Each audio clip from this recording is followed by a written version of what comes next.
안녕하세요. 오늘도 사연살롱을 찾아주셔서 감사합니다.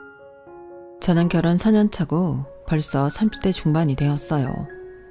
다들 이런 경험이 한 번쯤 있으시겠지만 저는 대학생 시절 진로에 대해 방황을 좀 하느라고 휴학만 몇 년을 했어요.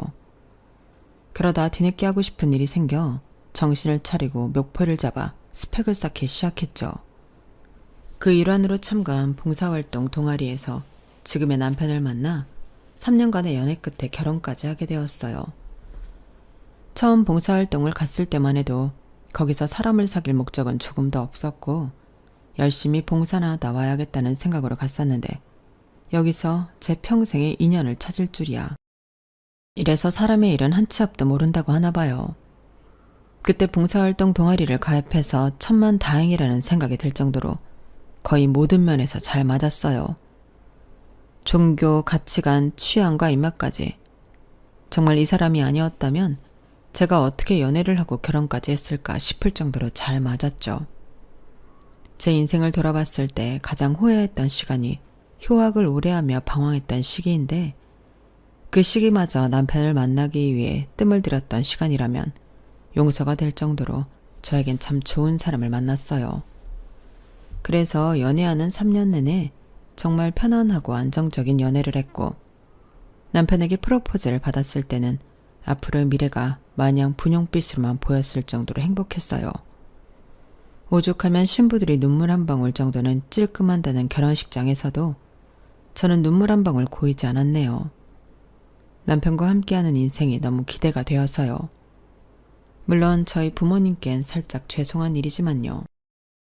하지만 앞서 말씀드렸듯이 막상 결혼을 하고 나니 사람의 일은 정말 한치 앞도 예상할 수 없다는 말이 다시 한번 뇌리를 스치더군요. 그 이유는 생각지도 못한 시댁 때문이었어요.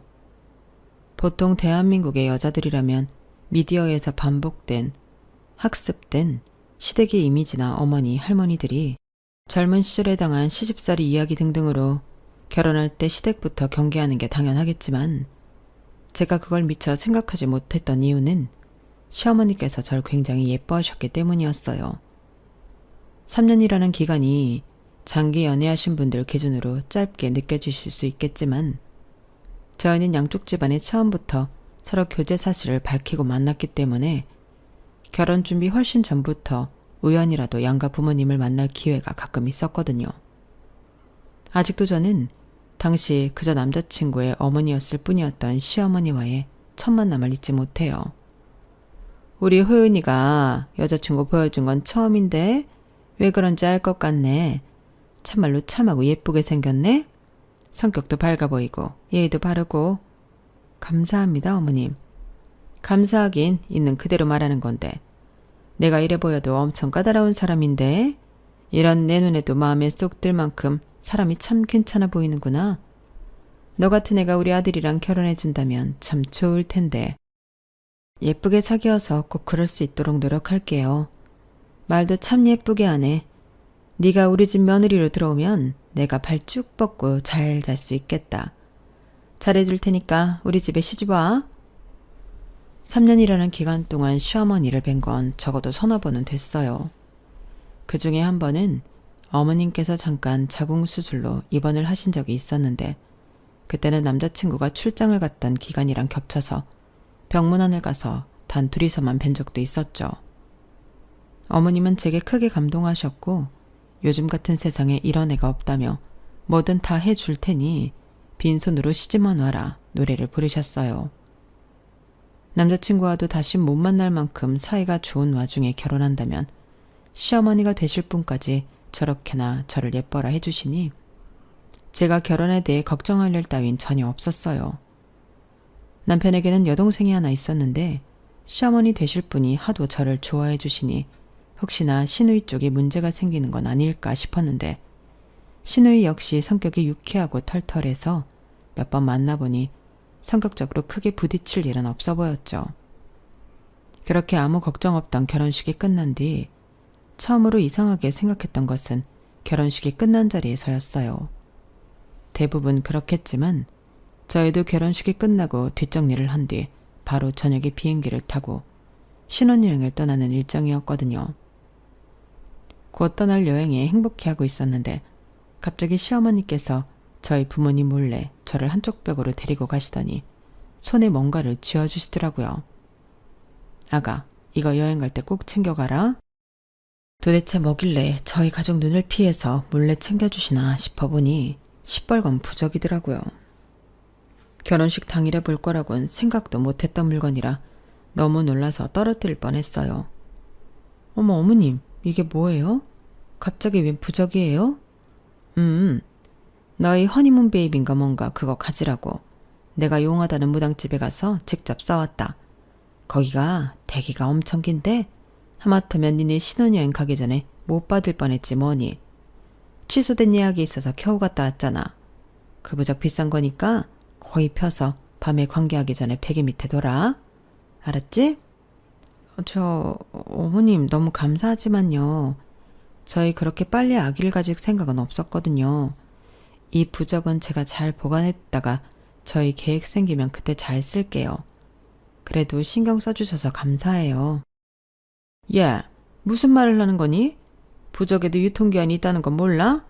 기운이라는 게 말이야. 시간이 지날수록 점점 옅어지는 거야. 이제 막 써온 따끈따끈한 부적인데 효력이 가장 좋을 때 써야지. 그리고 내가 살아보니까 말이야. 한 살이라도 젊을 때 가진 아기들이 유전자가 좋더라고. 너 옛날에 미녀들 있지? 그 사람들이 왜 그렇게 미모가 잘났는 줄 알아? 옛날에는 다 어릴 때 결혼해서 애 낳았잖아. 배우들만 봐도 요즘 배우들은 옛날 배우들처럼 이목구비 진한 애들이 없잖니. 그게 다 그런 이유에서 그런 거야. 조금이라도 더 예쁘게 나오려면 최대한 애는 빨리 가는 게 낫다. 산모 건강을 생각해서도 그렇고. 걱정해 주시는 건 감사한데요. 일단 남편이랑도 이야기를 해봐야 할 것 같아서요. 으휴, 걔 의견이 뭐가 중요하니? 어쨌든 출산도 육아도 다 여자가 하는 건데. 여자 쪽 의견이 완고하면 남자들은 다 그냥 의견 굽히게 되어 있어. 좋은 날 이상한 소리 하지 말고 내 말 들어. 어른 말 들어서 나쁠 거 하나도 없다. 나중에 되어보면 알아. 나이 들어서 애 가지려면 잘 들어서지도 않고 시험관 하면 여자만 개고생인 거 알지? 내가 다 주변 보고하는 소리야. 우리 이쁜 며느리 조금이라도 덜 고생하라고. 네, 어머님. 일단 알겠습니다. 감사해요. 어머님이 조금도 물러서지 않을 것 같아서 얘기는 그렇게 급하게 마무리 지었어요. 일단 비싼 돈 들여서 써오셨다니 챙겨서 여행을 가긴 했는데 신혼여행지에서 막상 그걸 쓰려니 뭔가 영 찜찜한 거예요. 남편에게 말 안 하고 쓰기도 그렇고 정말 썼다가 애가 생길까 싶다가도 진짜 덜컥 생겨버리면 어떡하지 싶은 마음도 들고 그 생각 때문에 밤까지 마음 개운하게 놀지를 못했던 것 같아요. 그래서 그냥 남편에게 이야기하고 속이라도 편해져야겠다 싶어서 털어놨죠. 여보, 사실은 말이야. 어머님께서 오늘 밤에 쓰라고 이걸 주셨는데 이게 뭐야? 부적? 이걸 왜 우리가 써? 허니문 베이비 가지라고 용하다는 점집에서 비싼 돈 주고 싸우셨나봐. 뭐라고? 우리 아기는 바로 안 갖기로 했잖아. 나도 당연히 말씀드렸지. 근데 아기는 젊을 때 낳는 게 좋다면서. 그리고 비싸게 주고 산 건데 효력 좋을 때 쓰라면서 챙겨가라고 그러셔서. 당신은 어떻게 생각해? 어떻게 생각하긴 말도 안 되지. 아기야 당연히 갖고 싶은 생각은 있지만 아직은 아니잖아. 신혼여행에서 아기가 생겨버리면 우리 신혼생활은 어떻게? 아예 없어지는 거잖아. 아무래도 그렇지. 이제 결혼했는데 무슨 벌써 아기야? 엄마도 참 그냥 무시해. 그래도 비싼 돈 들이셨다는데 좀 아깝기도 하고. 진짜 무시해도 될까? 당연하지. 우리 엄마는 가끔 이런 미신을 너무 잘 믿어서 탈이야. 어차피 이거 썼는데 아기 안 생겨서 돈 벌었다 생각하는 것보단 안 쓰고 안 생기는 게 낫지. 정말 쓸데없는데 자꾸 돈 쓰시고. 내가 못 산다 정말. 남편은 제가 보는 앞에서 부적을 반으로 찢어 쓰레기통에 버렸어요. 이래도 되나 싶긴 했지만 제 의지가 아닌 남편의 의지이니 별 상관없겠지 싶었어요. 그 종이 쪼가리가 뭐라고. 하루 종일 내내 마음고생하게 만들었던 부적이 막상 그렇게 쉽게 버려지니 차라리 속 시원하더라고요. 그 다음 날부터는 덕분에 한결 마음 편하게 여행에 집중하며 즐거운 시간을 보낼 수가 있었어요. 그래서 어머님의 쎄했던 행동은 금방 잊혀져 버렸죠. 신혼여행을 다녀온 뒤로 서너 달쯤만 해도 딱히 별다른 특이사항은 없었어요. 저희 부부는 여전히 사이가 좋았고 시댁에서는 늘 그렇듯 잘 대해주었어요. 그런데 5달쯤 되니 어머님께서 제게 따로 전화를 하시더라고요. 예, 지금 신혼여행 갔다 온 지 몇 달이 됐는데 아직도 소식이 없니? 네? 무슨 소식이요? 얘는 뭐겠어? 아이 소식 말이다. 아, 어머님, 그게요. 뭐? 설마 부적 안 썼어? 아니지? 그거 한 장에 50만 원짜리야. 네? 50만 원이요? 그래. 그래서 내가 그렇게 꼭 써야 한다고 신신당부를 한 건데 설마 안 썼다는 둥 그런 소리를 하려는 건 아니지? 어머님의 날이선 질문에 저는 몇 초 동안 꽤 진지하게 고민을 했어요. 차라리 썼는데 안 생겼다고 거짓말을 해야 할까 하고요. 그런데 순진하게도 전 그때 솔직해지는 길을 택했어요. 그때만 하더라도 제가 어머님을 잘 몰랐던 때라 차라리 솔직하게 말하는 게 용서받는 길이란 생각이 들었기 때문이었어요. 하지만 제 예상과는 달리 진실을 들은 어머님께서는 얼굴이 금방 불그락 푸르락 되셨어요. 뭐라고? 내가 그렇게까지 부탁했는데 그걸 굳이 애한테 말해서 그 비싼 걸 안 써? 어머님, 그거 저희가 필요할 때 꼭 쓸게요. 잘 보관해 뒀어요. 그러니 걱정 마세요. 워낙 어머님 반응이 심상찮아서 본능적으로 거짓말을 좀 섞게 되더라고요. 하지만 어머님 반응은 변함없었어요.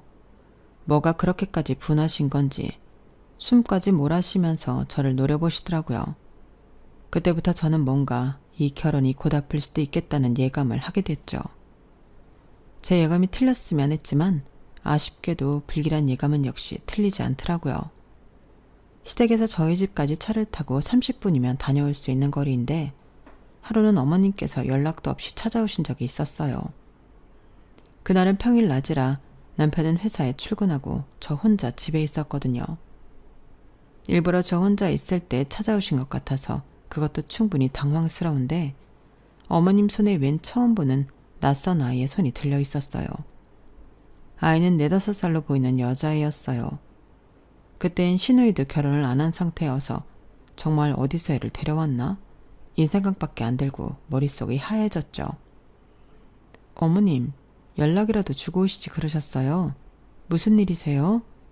내가 내 아들 집 오고 가는데 며느리한테 일일이 허락받아야 하니?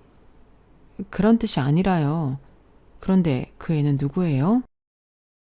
내 친구 손녀딸인데 내가 오늘 친구랑 놀러 갈 때가 좀 있어서 평소에는 걔가 얘를 보는데 대신 애봐줄 사람이 없다 그래가지고 내가 너한테 부탁 좀 하려고 데리고 왔다. 어머님, 아무리 그래도 제가 어떻게 갑자기 애를 저 어떻게 해야 하는지 아무것도 몰라요. 그리고 저 일하잖아요.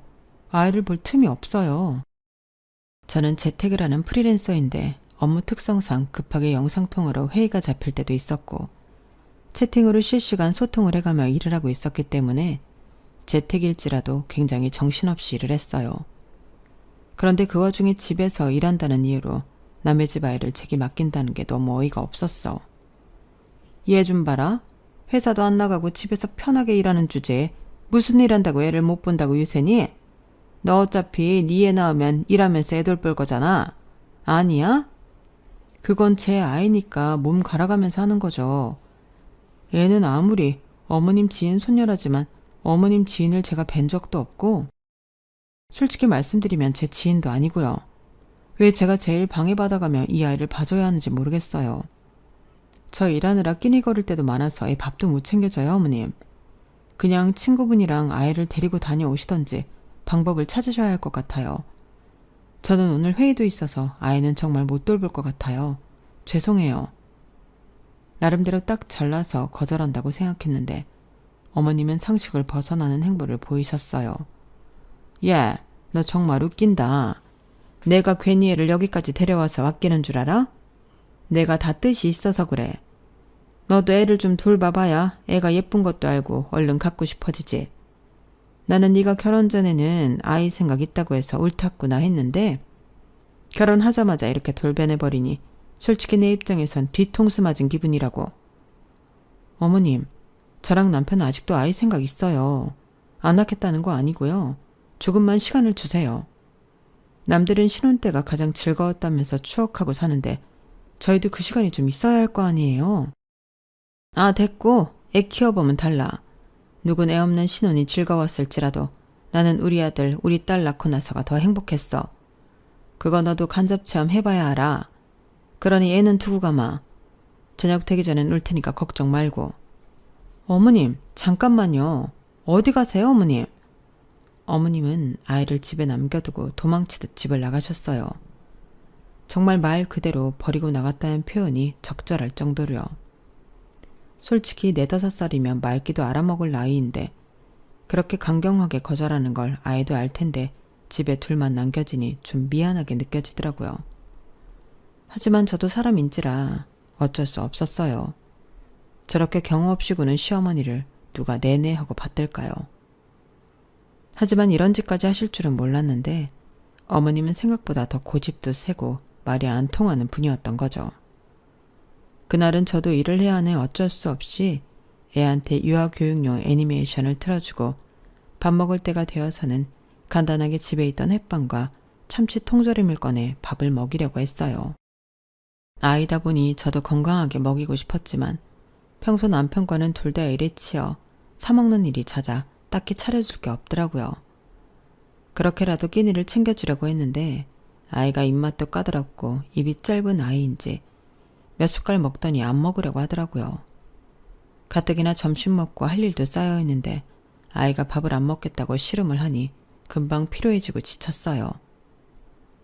아줌마 집에 치즈케이크 있는데 그럼 너 치즈케이크라도 먹을래? 치즈케이크요? 네. 아이는 달달한 맛이 꽤 마음에 들었는지 치즈케이크는 2조각이나 먹더라고요. 누군지도 모를 아이 엄마에게 미안했지만 어쩔 수 없다는 생각이 들었어요. 저도 살아야 했으니까요. 게다가 일을 하는 중간중간 저희 집에 오는 길에 아파트 단지에 있는 놀이터를 눈여겨본 건지 자꾸 거길 가고 싶다고 하는 거예요.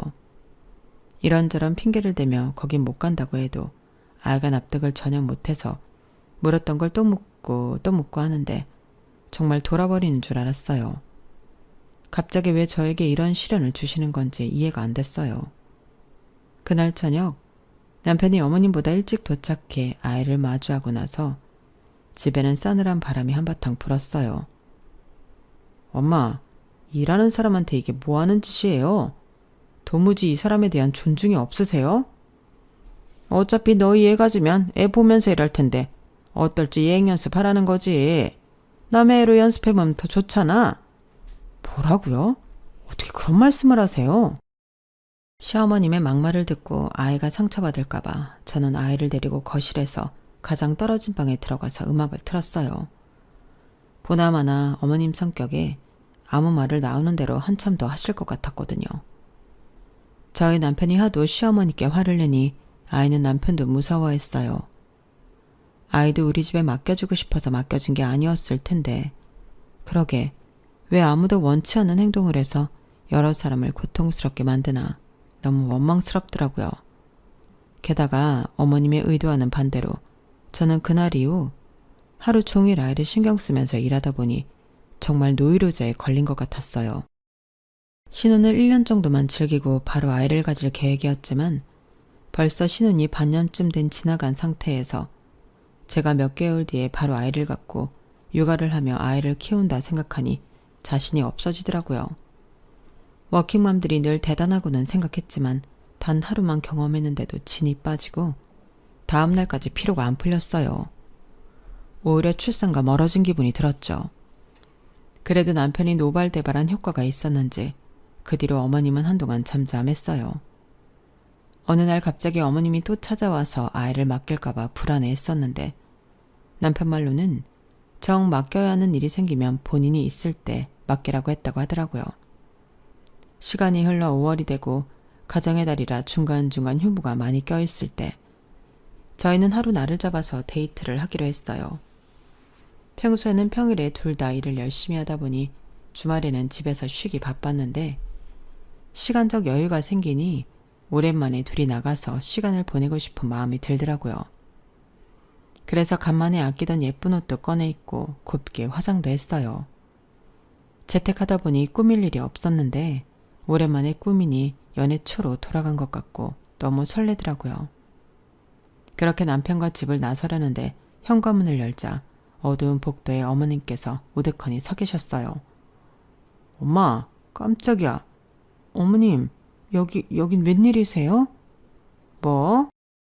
갑자기 저희 집 현관 앞에 조용히 서 계셨다는 것만 해도 놀라운데 어머님 손에는 또 그 아이가 들려있더라고요.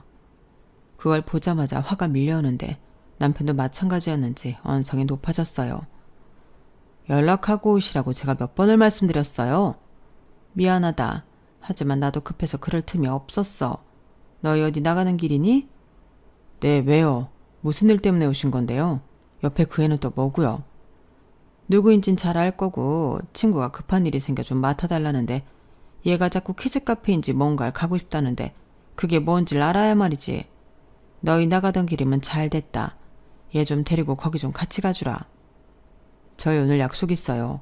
오랜만에 데이트하기로 했다고요, 엄마. 아, 그래? 어차피 데이트라 해봐야 커피 마시고 밥 먹는 거 아니니? 키즈 카페도 카페잖아. 거기는 애들은 애들끼리 놀게 두고 어른들은 어른들끼리 있을 수 있다던데. 애는 놀게 두고 셋이서 이야기하던지. 어? 엄마도 엄마 나이 생각하셔야죠. 무슨 친손녀도 아니고 친구 손녀까지 봐주고 계세요. 걔가 정말 급하게 고향 내려가 봐야 한다고 해서 어쩔 수가 없었다니까.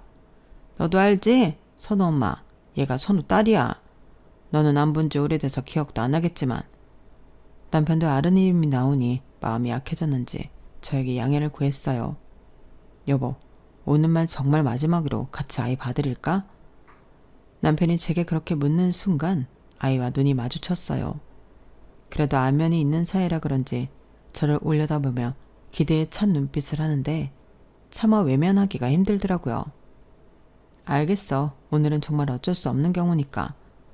어차피 어머님이 애 손을 잡고 여기까지 오셨고 우린 외출 준비가 다 되어 있었고 저 혼자 보는 것도 아니고 시어머니와 남편이 동행하는 거니까 저번만큼 힘들지 않을 것 같다는 생각이 들었거든요.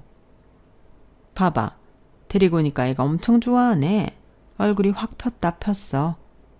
키즈 카페에 가니 아이는 좋아했지만 오랜만에 휴일에 여유로움을 즐기고 싶었던 남편과 제 입장에서는 아이들이 뛰어다니며 소리 지르는 소리, 자기들끼리 생긴 트러블에 우는 소리 등등 조용히 쉴 만한 요소가 단 하나도 없었어요. 이미 키즈 카페를 가기로 결정한 시점부터 포기하긴 했었지만 그래도 실제로 가보니 생각한 것보다 더 정신없고 기가 빨리더라고요. 그래서 저는 어머님과 헤어지는 자리에서 확실히 말씀드려야겠다는 생각이 들었어요. 어머님, 저희요. 당분간은 아이 가질 생각이 없어요. 그래서 일부러 이렇게 아이 데리고 와서 간접체험? 그런 거 안 시켜주셔도 돼요. 뭐라고? 갑자기 아이를 가질 생각이 없다니. 그게 무슨 소리냐? 나중에는 낳겠다더니. 원래는 그럴 생각이었는데요. 지난번에 어머님께서 아이 한번 돌봐봐야 애가 이쁜 것도 알고 갖고 싶어진다고 하셨는데 저한테는 오히려 역효과더라고요. 아이가 있으면 이렇게 마음 놓고 일도 못하고 배로 힘들다는 걸 느껴버렸어요. 오늘만 해도 원래는 남편이랑 휴일 즐기려고 했는데 아이 때문에 기만 다 뺏긴 기분이에요. 예. 그거는 네 애가 아니라서 그런 것뿐이야. 그래도요. 제 아이면 더 예쁘고 애착이 가긴 하겠지만 힘든 건 똑같을 것 같아서요. 저희 2세 계획은 좀 나중으로 밀렸어요. 그러니까 이렇게 애써 노력이란 거 안 하셔도 돼요. 솔직히 키즈카페 사건으로 어머님께 맡겨지는 육아를 자꾸 저희 쪽으로 떠넘겨버리는 게 아닌가 싶을 정도로 어머님에 대한 신뢰는 바닥에 가까운 상태였어요. 말로는 저를 육아와 가까워지게 만들고 싶다는 이유를 대시지만 제가 애를 안 갖겠다고 한 것도 아닌데 이렇게 경우 없이 저를 괴롭히는 이유를 도무지 모르겠더라고요. 게다가 그 친구라는 분은 대체 뭐 하시는 분이길래 자꾸 본인 손녀를 여기다 맡기시는 건지 이해도 안 갔고요. 더 이상 그분 때문에 피해를 입고 싶지 않은 마음이 컸어요. 애도 애대로 상처받을 일이고요. 난 네가 갑자기 이러는 이유를 도무지 모르겠구나. 여자가 자식을 낳는 건 본능에 가까운 일인데 그게 싫어졌다고? 차라리 솔직하게 말해보지 그러니? 너 어디다 애라도 숨겨놓은 거 아니야? 어머님, 말씀 가려가면서 하세요. 그게 아니면 왜 갑자기 안 갖겠다는 건데? 우리 집에 씨바지 할 거 아니었음 왜 시집을 온 거야? 이거 사기 결혼이야. 알아? 그림 그리는 무식한 년 걷어졌더니 집에서 빈둥빈둥거리면서 일한다고 유세나 떨고 이젠 애도 안 갖겠다고 하네? 다 원참 어이가 없어서. 엄마, 지금 뭐 하시는 거예요? 주차를 하느라 뒤늦게 들어온 남편이 저희 대화를 듣고는 경악했어요. 남편은 어머니를 끌고 나갔고 그 뒤로는 어머님을 못 빼었죠. 그런데 그 후로 어머님은 작전을 바꾸셨는지 저희 집에 자꾸 택배를 보내시더라고요. 뭔가에서 열어보면 죄다 태어나지도 않은 아기 옷, 아기 신발 같은 거였어요. 어머님, 집에 대체 뭘 보내시는 거예요?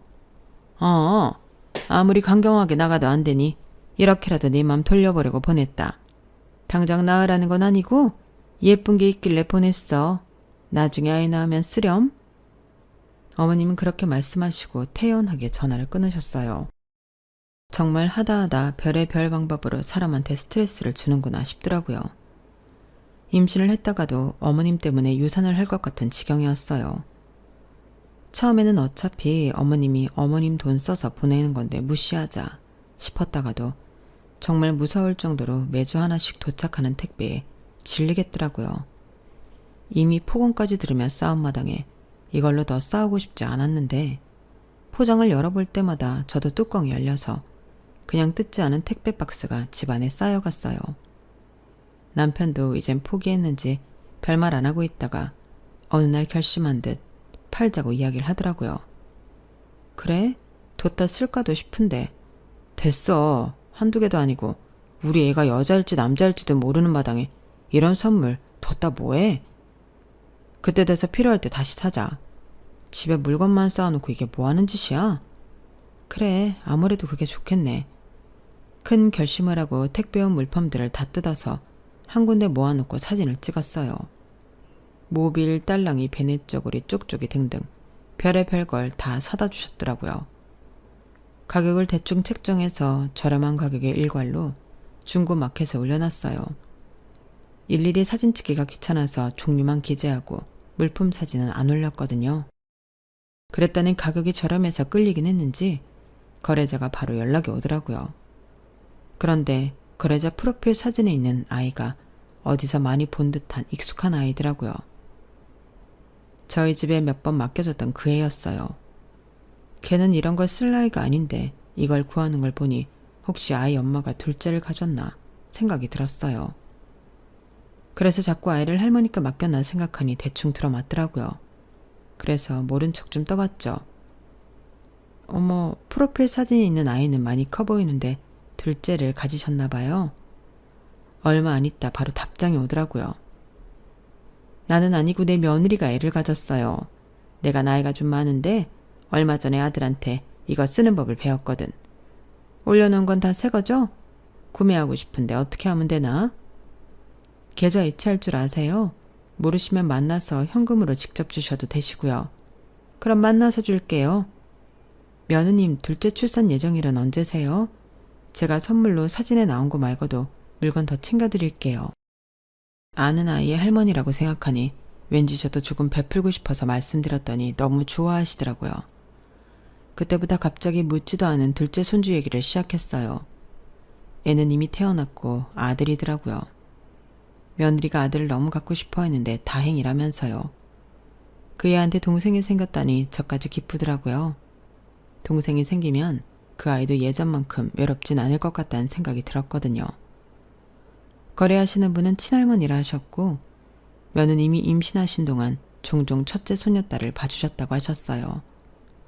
정말 너무 미운 시어머니지만 그래도 괜히 시어머님 친구분이라고 하니 생판 남보다는 좀 챙겨드려야겠다 싶어서 만날 때 간단한 간식이라도 사가야겠다 싶더라고요.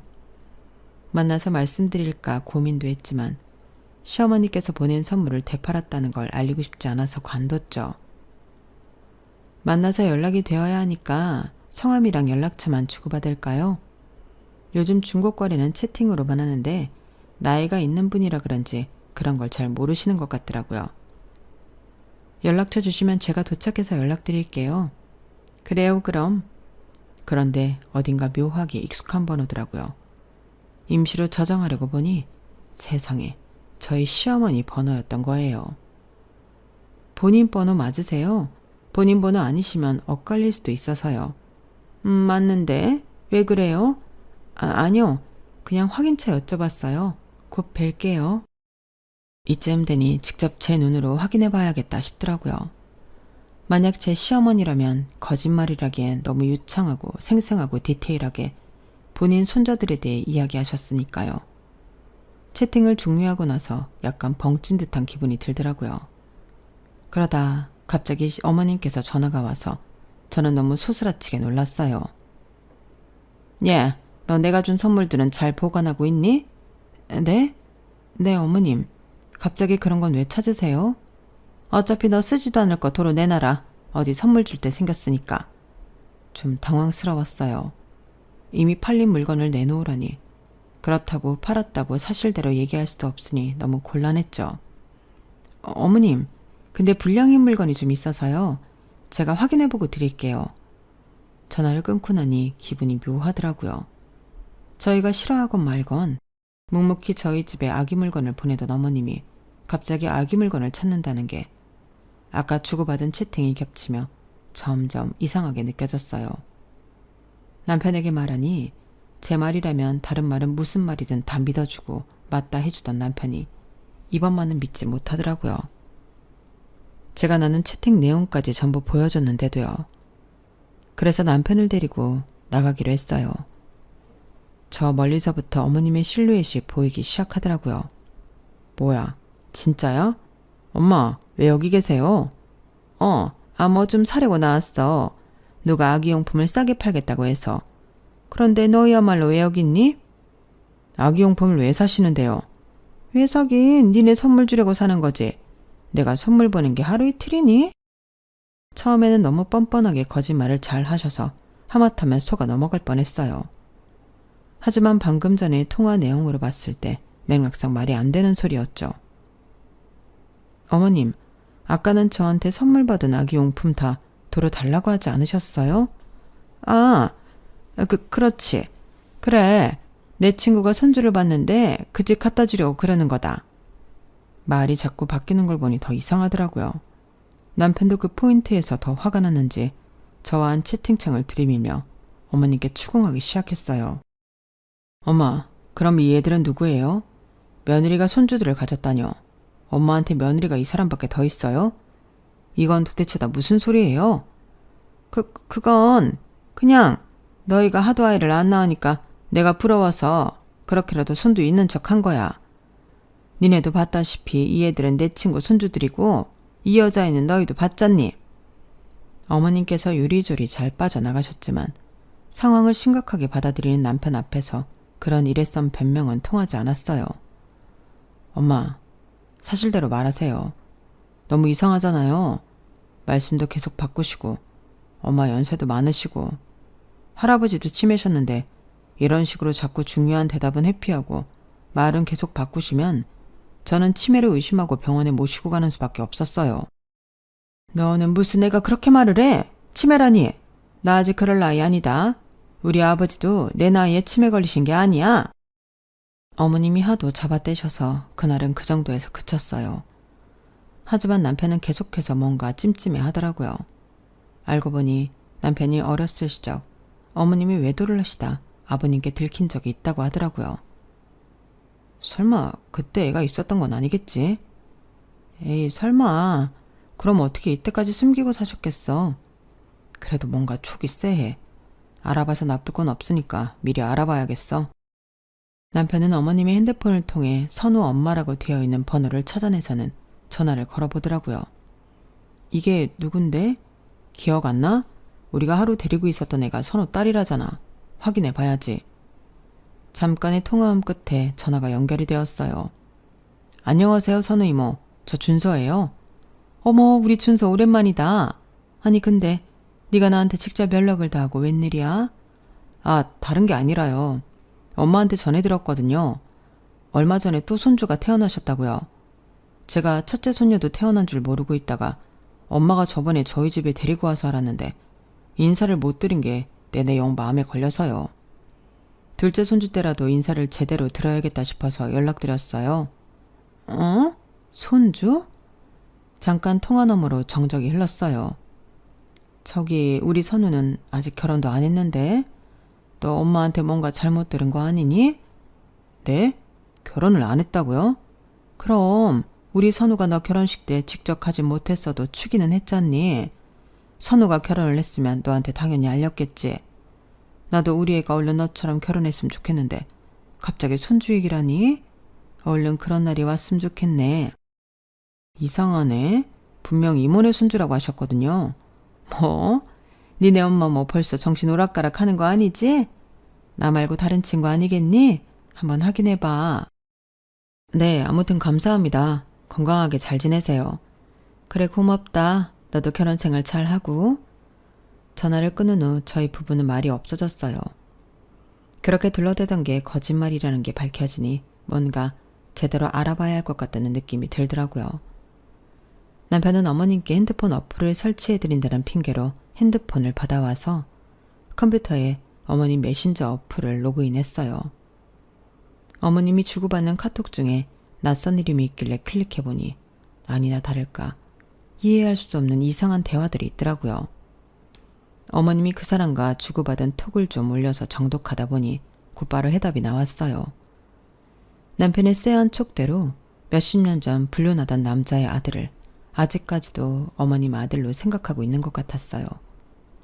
본인 몸으로 낳은 아들이 아님에도 그 아들이 결혼을 하고 손주를 보니 저희보다 애틋해지셨는지 저희에게 하시는 것과는 비교도 안 될 만큼 아주 헌신을 하고 계시더라고요. 그걸 다 읽고 나니 참 어이가 없었어요.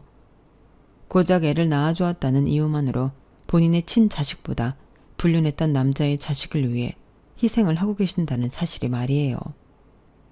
그 첫째 딸은 며느리라고 부르는 여자가 어머님께 거의 육아를 뒤집어 씌우고 있는 수준이었는데 어머님 혼자 감당하기 힘드셔서 저한테까지 그런 식으로 경우 없이 맡겼다고 생각하니 저까지 화가 났어요.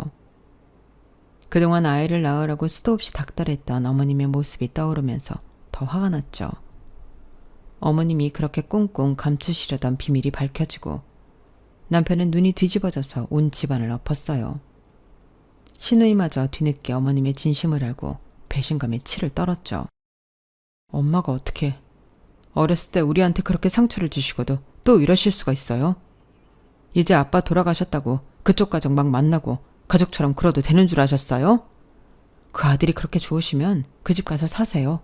저희한테 효도받을 생각하지 마시고요. 남편도 집을 뒤집어 엎고 시누이마저 등을 돌리자 어머님은 자기 편을 들어줄 사람이 저밖에 없다고 생각한 건지 제게 매달리시더라고요. 며느라, 너는 내 심정 알지? 어? 나라고 좋아서 그랬겠니? 자식들이야 나한테 상처를 받았다고 할 말이 없지만 이대로 애들이랑 멀어질 생각은 없다. 내가 좀 준서랑 춘희한테 얘기 좀 잘해줘. 내가 너도 내 친딸처럼 예뻐했잖니. 어머님이 저를 친딸처럼 예뻐해 주신 건 결혼 전에나 그러셨던 거죠. 결혼하고 언제 저를 그렇게 예뻐해 주셨어요? 어머님을 독박 육아시키는 며느리한테 아주 충성을 바치시던데요. 그 정도는 되어야 저도 친딸처럼 예쁨 받았다고 할 수 있죠. 어머님은 제가 싫다고 몇 번이나 의사를 밝혔는데도 계속 아이 낳으라고 압박만 주셨잖아요. 어머님은 친딸이 아니라 시어머니로서 할 수 있는 핍박은 다 하셨어요. 솔직히 말씀드리면 저는 어머님이 제 남편이랑 화해하길 바라지 않아요. 화해하면 또 어떤 식으로 저를 괴롭히실지 알 수가 없으니까요. 야, 나는 너희 잘되라는 마음으로 그렇게 한 거지 정말 나쁜 뜻은 없었다니까. 막말로 네가 아이만 빨리 낳았어도 저 호강은 네가 다 받았을 거야. 애도 내가 다 키워줬을 텐데 그런 기회를 걷어찬 건 너야. 네, 그러니까요. 저는 기회를 영영 걷어차려고요. 어머님, 화해는 부모 자식 간이 알아서 하시고요. 외간 식구인 저에게 화해시켜달라는 부탁은 바라지도 마세요. 저도 못 들은 걸로 할게요. 예, 며느라, 며느라! 어머님이 소리치는 걸 무시하고 전화를 끊어버렸어요. 그리고 번호를 차단했죠. 남편이 직접 화해했다고 얘기하기 전까지는 어머님과 연락을 하지 않으려고 해요. 굳이 나서고 싶은 이유도 없고 그러고 싶지도 않거든요. 지금은 시어머님과 연락을 끊고 산 지 1년이 다 되어 가는데 정말 마음이 편안하네요. 스트레스성 복통도 확실히 줄었고 아이에 대한 부담 없이 산 기간이 생기니 이제 슬슬 아이 계획을 세워볼까 하는 긍정적인 마음이 들어요. 저희의 아이 계획을 밀리게 한 건 오히려 어머님이랑 생각이 들더라고요. 하라 하면 오히려 하기 싫다는 걸 왜 다들 모르실까요? 아무튼 저희 부부는 내년쯤을 목표로 아이를 갖기로 했답니다. 남편이랑은 그 이후로 더 잘 지내고 있어요. 그나마 트러블이 생길 만한 요소였던 어머님이 인생에서 사라지니 더욱 금슬이 좋아지는 것 같네요. 여기까지 제 사연입니다. 들어주셔서 감사드리고요. 저희에게 예쁜 새 생명이 올 수 있도록 많은 응원 주세요. 여러분들도 매일매일이 행복하시길 바랍니다. 여러분, 사연 댓글에 응원과 현명한 조언 부탁드려요. 좋아요와 구독은 저에게 큰 힘이 됩니다. 오늘도 좋은 일 가득하세요.